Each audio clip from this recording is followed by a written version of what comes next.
Welcome to खारुताई channel. या व्हिडिओमध्ये आपण SLM मेथडचा एक डेप्रिसिएशन सम सॉल्व करणार आहोत, जो टेक्स्टबुकमध्ये पेज 230 वर आहे. Illustration 6. Amir agency Solapur showed a debit balance of 56,000 to machinery account on 1st October 2015. आपली एक मशिनरी आहे. 1st October 2015 ला डेबिट बॅलन्स 56,000 आहे. त्यांनी ओरिजिनल कॉस्ट नाही दिले, परचेस प्राइस नाही दिली आहे, तर डेबिट बॅलन्स दिला आहे. The original cost of the machinery was ₹80,000. Original cost 80,000. म्हणजे ह्याच्यामध्ये काय त्यांनी डेबिट बॅलन्स दिले, म्हणजे आपल्याला इथून सुरुवात करायची आहे. जे काय वर्किंग आपण करणार आहोत त्याची वर्किंगची सुरुवात आपल्याला 56,000 ह्या व्हॅल्यू पासून सुरुवात करायची आहे. आता मेथड जर SLM असेल तर आपल्याला ही प्राइस इम्पॉर्टंट आहे, मग ह्याच्यावरती आपण डेप्रिसिएशन कॅल्क्युलेट करणार. त्यासाठी हे दोन्ही व्हॅल्यूज इम्पॉर्टंट आहे. On 1st April 16 Amir Agency bought an additional machinery of 45,000 and spent 5,000 for its installation. अच्छा, हिला आपण मशिनरी 1 बोलूया आणि ही दुसरी आहे त्याला मशिनरी 2 बोलूया. मशिनरी 2 1st April 16 ला परचेस केली आहे. 45,000 त्याची परचेस प्राइस आहे, प्लस इन्स्टॉलेशन कॉस्ट 5,000 आहे. म्हणजे आपल्याला टोटल मशिनरी पडली कितीला? 50,000 ला. मग हे 45,000 आणि 5,000 झालं. On 1st October 17 a part of the machinery purchased on 1st April 16 was sold for 15,000 and the original cost of which was 20,000. विकली 15,000 ला, व्हॅल्यू होती, ओरिजिनल कॉस्ट होती 20,000. कशात होती ती? M2 मध्ये होती. मग आपण M2 ला दोन ह्याच्यामध्ये डिवाइड करूया. ह्याला M2 करूया आणि ह्याला M3 करूया मशिनरी, आणि हे इथे कट करूया. M2 20,000 घेऊया, ही आपण मशिनरी विकली आहे म्हणून. उरलेले 30,000. आणि ही जी 20,000 ची आहे ती कितीला विकली? 15,000 ला विकली. कधी? 1st October 17 ला. ओके. आणि Amir agency charge 10% depreciation on fixed installment basis. Fixed installment basis म्हणजेच SLM. तर SLM @10%. ही आपली डेप्रिसिएशनची method. And its financial year closes on 31st March every year. ते दिलं नाही तरी आपल्याला माहिती आहे. Show machinery account for years 15-16, 16-17 and 17-18. Machinery account करायचं आहे. And past journal entries for 3rd year only. आपल्याला लेजरमध्ये फक्त मशिनरी अकाउंट करायचं आहे. डेप्रिसिएशन अकाउंट इथे नाही विचारलं, तर फक्त जेवढं दिलं तेवढंच करायचं आहे. जर्नल एंट्रीज पण फक्त 3rd इयरचे दिलं तेवढंच करायचं. आपल्याला काही मार्क्स एक्स्ट्रा नाही मिळणार आहेत सगळं केल्यामुळे. मग आपण आधी सुरुवात कशाने करणार? वर्किंग नोट करायची. आपल्याला ही जी सगळी इन्फॉर्मेशन आहे ही वर्किंग नोटमध्ये आपल्याला इन्क्लूड करायची आहे. मग पहिलं आपलं calculation of depreciation, particulars, machinery 1, 2 आणि 3 तीन मशिनरीज आहेत आपले. टोटल डेप्रिसिएशन, परचेस डेट आणि परचेस अमाऊंट. आपल्याला हे घ्यायचं आहे सगळं तिथून. त्यानंतर दरवर्षी 15, 16, 16, 17, 17, 18चं दरवर्षी डेप्रिसिएशन लेस केल्यानंतर मिळणार आपल्याला WDV. इथे पण WDV. हे आपला वर्किंगचा फॉर्मॅट रेडी आहे. डिटेल्स लिहूया. आता जी पहिली मशिनरी आहे ती 1st ऑक्टोबरचा डेबिट बॅलन्स आहे. म्हणजे परचेस प्राइस, परचेस अमाऊंट ही आहे, पण परचेस डेट दिली नाही आहे. पण आपल्याला वर्किंग डेबिट बॅलन्स पासून सुरुवात करायची आहे. आत्तापर्यंतच्या सममध्ये असं दिलं नव्हतं. मग ह्याचं कसं वर्किंगमध्ये डेटा लिहायचा ते पण बघूया. आधी आपण जी माहिती आहे ती लिहूया. परचेस अमाऊंट आपल्याला माहिती आहे 80,000 आहे, ते इथे लिहू. परचेस डेट आपल्याला माहीत नाही, पण आपल्याकडे ही जी नवीन इन्फॉर्मेशन आहे काय? WDV as on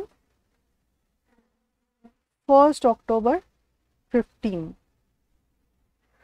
1st October 15 किती आहे? 56,000. डेप्रिसिएशन मायनस आपल्याला ह्या अमाऊंटमधून काढायचं आहे. आणि ह्या वर्षाचं डेप्रिसिएशन आपण 1 ऑक्टोबर 15 पासून करणार, कारण की त्यांनी 1 ऑक्टोबरचा बॅलन्स दिलाय. ज्या अर्थी 1 ऑक्टोबरचा बॅलन्स दिलाय त्या अर्थी 1 ऑक्टोबरपर्यंत जे काय डेप्रिसिएशन आहे ते मायनस करून ही व्हॅल्यू आपल्याला मिळालेली आहे. मग आता आपण जेव्हा 15-16चं डेप्रिसिएशन कॅल्क्युलेट करणार तेव्हा उरलेली जी अमाऊंट आहे आफ्टर 1 ऑक्टोबर 15 त्याचं आपण डेप्रिसिएशन कॅल्क्युलेट करणार. मग ह्याचं वर्किंग कसं येणार, 80,000 into 10% into October, November, December, Jan, Feb, March, 6 months, 6 divide by 12 असं आपलं वर्किंग येणार. तर म्हणून हे WDVचं जरा वेगळं लिहिलं आहे. डेप्रिसिएशन ह्या अमाऊंटवरती पण डिडक्ट होणार डेप्रिसिएशन ह्या अमाऊंटमधून. अच्छा, तर आधी आपण बाकीचे पण डिटेल्स इन्क्लूड करूया. आता मशिनरी 2चं आपण डिवाइड केलंय 2 ह्याच्यामध्ये, मशिनरी 2 आणि 3 मध्ये. 20,000चं सेल केलंय आणि 30,000चं सेल नाही केले, अनसोल्ड आहे. तर आपण इथे 20,000 आणि 30,000 दोघांची परचेस डेट सेम असणार. परचेस डेट आहे 1 एप्रिल 16. 1 एप्रिल 16. मग 15-16 मध्ये हे दोन मशिनरी नाही आहेत. मग इथे आपण डॅश करूया आणि WDV पण त्यांचं काही नसणार. अजून काय डिटेल्स आहे, 1 ऑक्टोबर 17ला सेल केले 15,000, हे आपण तिथेच लिहून ठेवूया. 1 ऑक्टोबर 17ला 15,000चं सेल आहे. कुठली, मशिनरी 2. आणि आपण कॅल्क्युलेट काय करतोय, SLM मेथडने 10%. हे ॲक्च्युली आधी लिहायला पाहिलं होतं वरती, SLM @10%. ही सगळी इन्फॉर्मेशन इथे लिहिलं तर आपल्याला आता समकडे परत बघायची गरज नाही. सगळी इन्फॉर्मेशन आपल्या चार्टमध्ये आलेली आहे, टेबलमध्ये आलेली आहे. मग आता 80,000 इंटू 10% इंटू 6 डिवाइड बाय 12. 80,000चं 10% म्हणजे 8,000, त्याचं अर्ध 4,000 हे आपलं डेप्रिसिएशन झालं. आणि ह्या वर्षी अजून काही दुसरं डेप्रिसिएशन नाही, तर आपलं टोटल डेप्रिसिएशन 4,000च असणार. आता आपण ही व्हॅल्यू कॅल्क्युलेट करताना 56,000 मायनस 4,000 52,000 असं कॅल्क्युलेट करणार. बरं, मग आता पहिला वर्ष संपला, दुसऱ्या वर्षाचं वर्किंग करायचं आहे. आणि दुसऱ्या वर्षीच्या पहिल्याच दिवशी आपण मशिनरी 2 आणि 3 एकत्र परचेस केली होती. मग आता ह्या सेकंड इयरला डेप्रिसिएशन कॅल्क्युलेट करताना तिन्ही मशिनरी फुल इयर वापरले आणि त्याचे फुल इयरचं डेप्रिसिएशन आपल्याला घ्यायचे आहे. मग 80,000 वर 8,000, 20,000 वर 2,000, 30,000 वरती 3,000. 1 0 कमी म्हणजे 10%. मग ह्याची टोटल डेप्रिसिएशन असणार आपली 13,000. आणि मग WDV येणार आपली आफ्टर डेप्रिसिएशन 44,000. इथे 20 मायनस 2 18,000 आणि 30 मायनस 3 27,000. आणि अशी हॉरिझॉन्टल आता इथे 52,000, इथे 52,000 येणार. आपण WDV ची टोटल करताना हॉरिझॉन्टल टोटल घेतो. मग ह्याची इथे 44,000 प्लस 18,000 प्लस 27,000 89,000.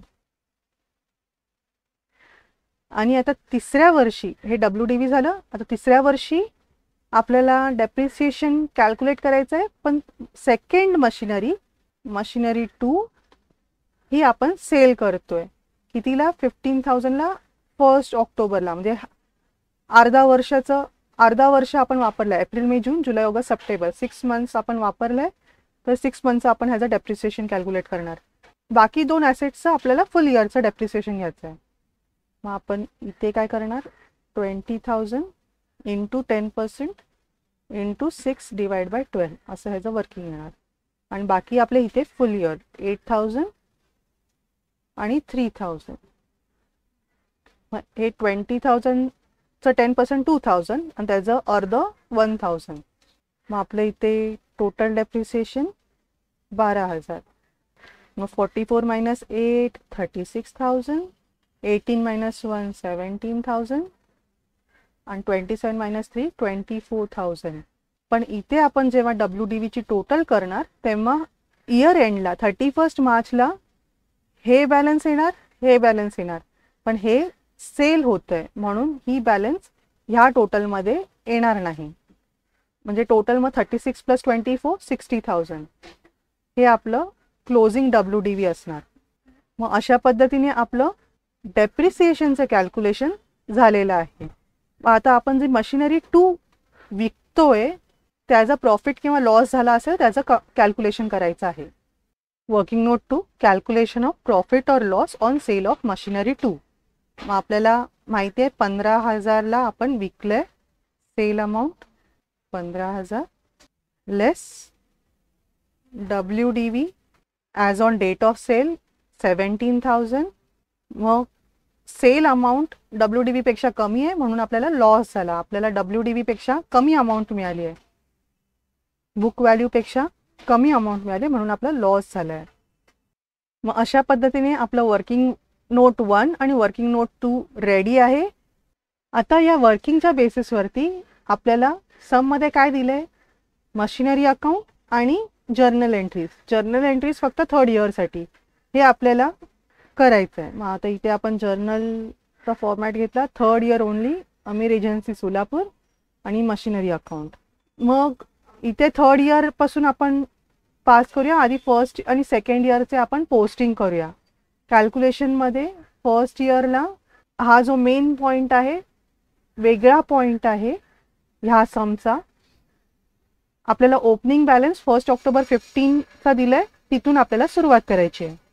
56,000 ही इम्पॉर्टंट अमाऊंट आहे जिथून आपल्याला सुरुवात करायची आहे. 2015 October 1 to balance brought down 56,000.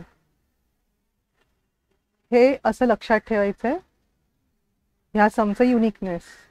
मग पुढे काय, ह्या वर्षी दुसरं काय ट्रान्झॅक्शन नाही, आपल्याला फक्त डेप्रिसिएशनची एंट्री पास करायची आहे मशिनरी अकाउंटमध्ये इयर एंडला 2016 मार्च 31 बाय डेप्रिसिएशन 4,000.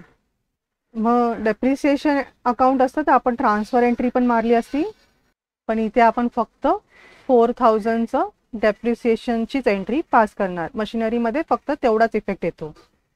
मग आता 1st इयर संपला, आपण बुक्स क्लोज करूया. 56,000 56 - 4 52,000 हे आपलं क्लोजिंग बॅलन्स झालं.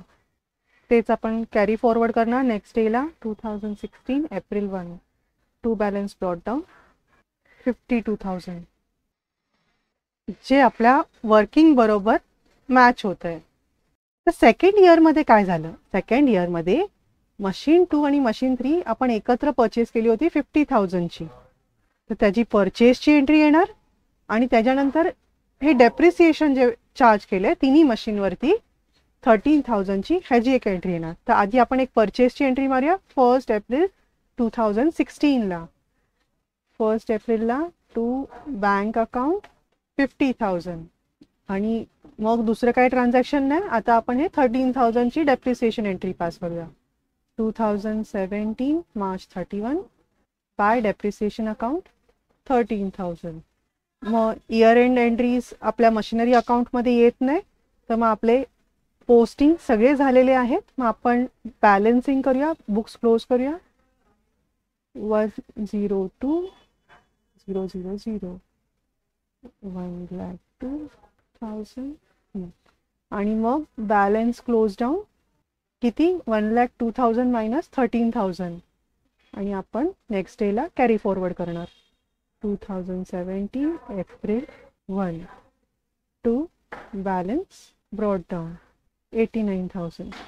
89,000 आपल्या कॅल्क्युलेशनमध्ये ही व्हॅल्यू करेक्ट आहे. ह्याच्या आधीचं पण 89,000 आणि हे 52,000 हे पण करेक्ट आहे. म्हणजे आपले सगळे वर्किंग अमाऊंट्स बरोबर आहेत. तिसऱ्या वर्षी आपल्याला काही परचेस ट्रान्झॅक्शन्स नाही आहेत, आपले डेप्रिसिएशनचे ट्रान्झॅक्शन्स आहेत आणि एक मशिनरी 2 सेल झालंय, त्याचं सेलची एंट्रीज आपल्याला पास करायची आहे. त्याचं प्रॉफिट अँड लॉस आपण कम्प्यूट केलंय खाली आणि आपल्याला लॉस आलाय 2000चा, त्याची पण एंट्री आपल्याला पास करायची आहे. मग आधी आपण सेलची एंट्री पास करूया आणि थर्ड इयर पासून आपल्याला जर्नल एंट्रीज पण पास करायच्या आहेत. तर मग आधी आपण जर्नल एंट्रीज पास करूया. सेलची एंट्री पास करताना आपल्याला काय करायचं आहे, 17-18ची एंट्री पास करतोय. सेल झालंय आपलं 1 ऑक्टोबर 2017ला. मग आपण 2017 ऑक्टोबर 1ला जी ॲसेट सेल केली आहे त्याचं डेप्रिसिएशनची एंट्री आधी मारणार. Depreciation account debit to machinery account. Depreciation किती आहे, 1000 बिंग डेप्रिसिएशन चार्ज. आणि मशिनरीचा लेजर आहे त्याला आपण क्रेडिट करू, मशिनरीला क्रेडिट करू.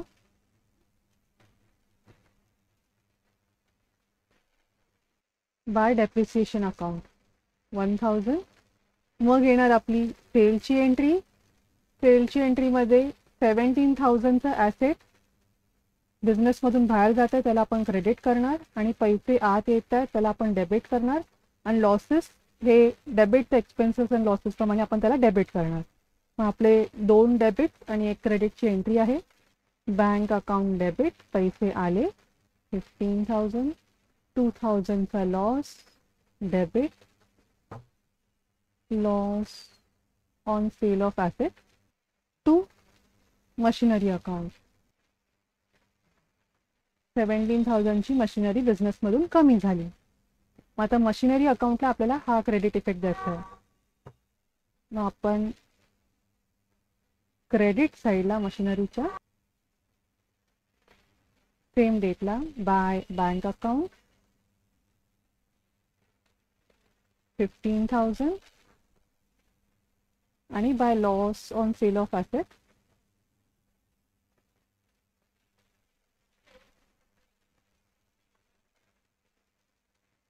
2,000. अशा पद्धतीने आपलं 17,000चं ॲसेट बिझनेसमधून बाहेर गेलं. मग इथे झाली आपली सेलची एंट्री कंप्लीट. मग इयर संपला की इयर एंडला उरलेल्या ॲसेट्सवरती जे डेप्रिसिएशन्स राहिले, जो ॲसेट सेल झाला त्या डेप्रिसिएशनची एंट्री आपण पास केली आहे, पण जे उरलेले ॲसेट्स आहेत त्याच्यावर 8,000 प्लस 3,000 अशी 11,000ची एंट्री पास करायची राहिली आहे. मग आपण एंट्री पास करूया. 2018 March 31 depreciation account debit 11,000 to machinery account 11,000 being depreciation charge. मशिनरीचा पहिला आपण क्रेडिट इफेक्ट देणार.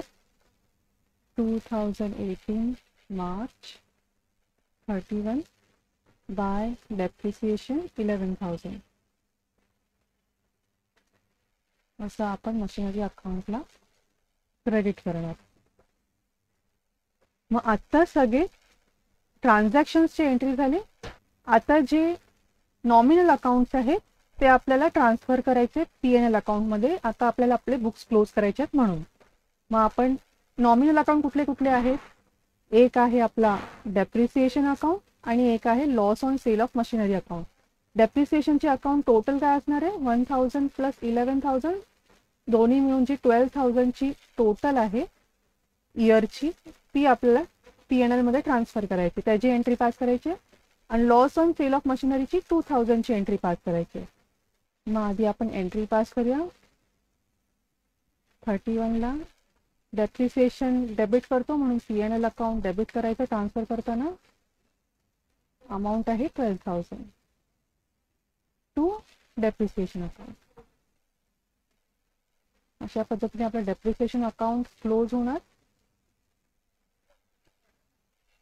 Paying depreciation balance transfer to P&L account. 31 तारखेला आता डेप्रिसिएशन झाल्यानंतर आपल्याला लॉसची पण एंट्री ट्रान्सफर करायची आहे 2,000ची. लॉसला पण आपण डेबिट करतो, म्हणून P&L अकाउंटला पण आपल्याला डेबिट करायचं आहे. आणि लॉसला क्रेडिट करणार, म्हणजे लॉस अकाउंट नील होणार. Loss on sale of machinery 2000 being loss on sale of machinery transferred to P&L account. मग अशा पद्धतीने आपले सगळे एंट्रीज झाले. आणि या पुढच्या एंट्रीजमध्ये मशिनरी अकाउंटला काही इफेक्ट जात नाहीये, म्हणून मशिनरी अकाउंटमध्ये अजून काही पोस्टिंग होणार नाही. मग आपण आता बुक्स क्लोज करू शकतो. मग बॅलन्सिंग फिगर काढूया. इथे येणार 89,000, हे मॅक्सिममच असणार. आणि त्यातून 89,000 मायनस 1,000 मायनस 17,000 मायनस 11,000, हे आपलं 60,000 बॅलन्स असणार. 89,000 मधून एवढे सगळे अमाऊंट्स मायनस केल्यावरती आपला हा बॅलन्स 60,000चा. मग 31ला बाय बॅलन्स क्लोज डाऊन, आणि तेच नेक्स्ट डेला 2018 April 1 to balance brought down 60,000. Cross confirm करायला आपल्या वर्किंगमध्ये ही आहे आपली 60,000ची अमाऊंट बरोबर आहे. म्हणजे आपले हे सगळे WDV आहे at the end of third year 60,000 बरोबर आहे. मग इथे आपलं सगळे जर्नल एंट्रीज थर्ड इयरचे झाले ह्या ह्याच्यामध्ये. मग ह्या सममध्ये आपण केलं काय, आपण आधी वर्किंग नोट बनवलं, कुठले कुठले डेप्रिसिएशनच्या कॅल्क्युलेशनचे, आणि मशिनरी जे सेल केले त्याचं लॉस फाइंड आउट केला, त्याचं वर्किंग केलं. आणि ह्या सममध्ये वर्किंगमध्ये नवीन काय होतं, तर मशिनरी परचेस केले आहेत असं न दाखवता सुरुवातीला एक त्यांनी WDV दिली आहे, त्याचं वर्किंग कसं करायचं हे आपण नवीन वेगळं या सममध्ये बघितलं. त्यानंतर आपण फक्त थर्ड इयरचे जर्नल एंट्रीज पास केले, आणि लेजर अकाउंटमध्ये फक्त मशिनरी अकाउंटला, ॲसेट अकाउंटला कसे एंट्रीज द्यायचे ते आपण ह्या सममध्ये बघितलं. तर असा संपला हा आपला इलस्ट्रेशन 6 टेक्स्टबुक मधला.